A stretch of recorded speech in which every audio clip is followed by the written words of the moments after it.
Hello everyone, welcome back to this channel. In this video, I will show you the easy and clear steps on how to change translate language in OneDrive on computer.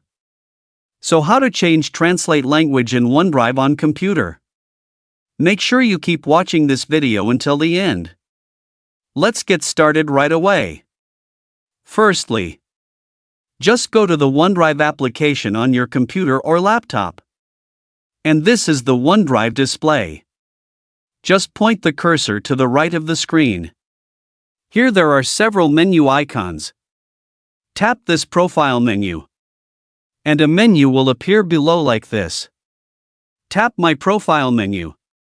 Now here you will enter the profile menu. Here there are many choices. Tap the Your Info menu. Now here there are several choices that you can change. Tap this language menu. Here it will appear like this. Tap the translation menu. Now here the translation settings menu will appear. Tap this section. Now here there will appear many languages from various countries that you can use to translate. Choose one language. After finishing, tap Save.